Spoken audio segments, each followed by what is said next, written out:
మనుషుల శాపాన్ని మనుషులు నాశనమైపోవాలని కోరుకుంటుండగా నా ప్రభు ఆ శాపాన్ని ఆశీర్వాదంగా మారుస్తాడు. ఎందుకో తెలుసా, ఎక్కడ ఇద్దరు ముగ్గురు కూడి నా నామమును ఏకీపించుతారో ప్రార్థన చేస్తారో వారి మధ్యలో నేను ఉంటానని వాగ్దానం ఇచ్చాడు దేవుడు. దావీదు అంటున్నాడు,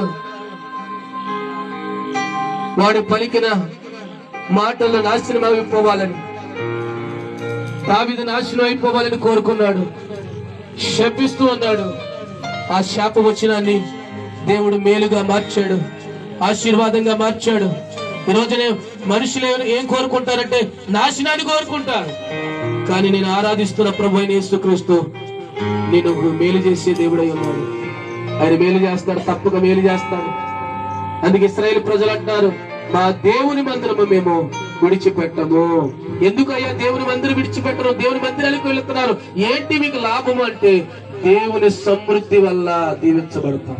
ఆయన మందిరంలో సమృద్ధి ఉంది, ఆ సమృద్ధి ప్రభునికి ఇస్తాడు. ఆయన మందిరంలోకి వెళితే మేలు చేత తృప్తి పరుస్తాడు. పరిశుద్ధ ఆలయంలోనికి మేము వెళ్ళినప్పుడు మేలు చేత తృప్తి పరిచాడు. మందిరంలోకి వెళ్తే తృప్తినిస్తాడు, మేలు చేస్తాడు. కనుక ఆయన మందిరాన్ని విడిచిపెట్టకుండా ఆయన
మనుషుల శాపాన్ని మనుషులు నాశనమైపోవాలని కోరుకుంటుండగా నా ప్రభు ఆ శాపాన్ని ఆశీర్వాదంగా మారుస్తాడు.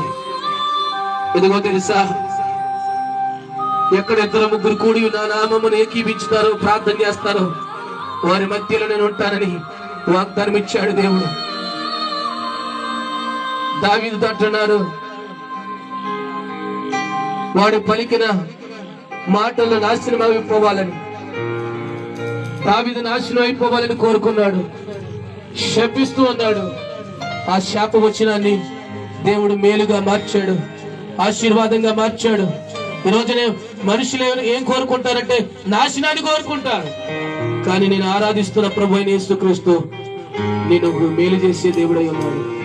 ఆయన మేలు చేస్తాడు, తప్పక మేలు చేస్తాడు. అందుకే ఇశ్రాయేలు ప్రజలు అంటారు, మా దేవుని మందిరము మేము విడిచిపెట్టము. ఎందుకయ్యా దేవుని మందిరం విడిచిపెట్టరు? దేవుని మందిరానికి వెళుతున్నారు, ఏంటి మీకు లాభము అంటే దేవుని సమృద్ధి వల్ల దీవించబడతాం.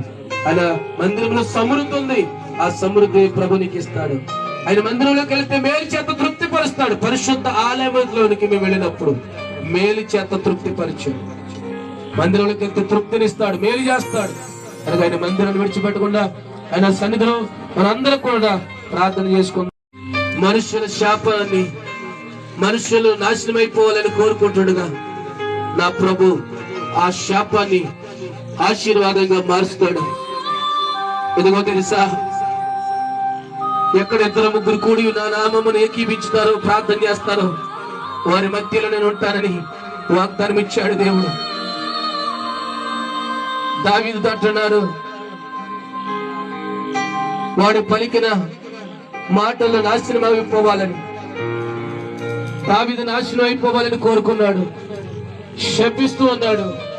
ఆ శాప వచనాన్ని దేవుడు మేలుగా మార్చాడు, ఆశీర్వాదంగా మార్చాడు. ఈ రోజునే మనుషులు ఏం కోరుకుంటారంటే నాశనాన్ని కోరుకుంటారు. కానీ నేను ఆరాధిస్తున్న ప్రభు అయిన యేసుక్రీస్తు నేను మేలు చేసే దేవుడై ఉన్నాడు. ఆయన మేలు చేస్తాడు, తప్పక మేలు చేస్తాడు. అందుకే ఇశ్రాయేలు ప్రజలు అంటారు, మా దేవుని మందిరము మేము విడిచిపెట్టము. ఎందుకు అయ్యా దేవుని మందిరం విడిచిపెట్టరు, దేవుని మందిరాలకు వెళుతున్నారు, ఏంటి మీకు లాభము అంటే దేవుని సమృద్ధి వల్ల దీవించబడతాం. ఆయన మందిరంలో సమృద్ధి ఉంది, ఆ సమృద్ధి ప్రభు నీకు ఇస్తాడు. ఆయన మందిరంలోకి వెళితే మేలు చేత తృప్తి పరుస్తాడు. పరిశుద్ధ ఆలయంలోనికి మేము వెళ్ళినప్పుడు మేలు చేత తృప్తి పరచు, మందిరంలోకి వెళ్తే తృప్తినిస్తాడు, మేలు చేస్తాడు. కనుక ఆయన మందిరాన్ని విడిచిపెట్టకుండా ఆయన సన్నిధిలో మనందరం కూడా ప్రార్థన చేసుకుందాం.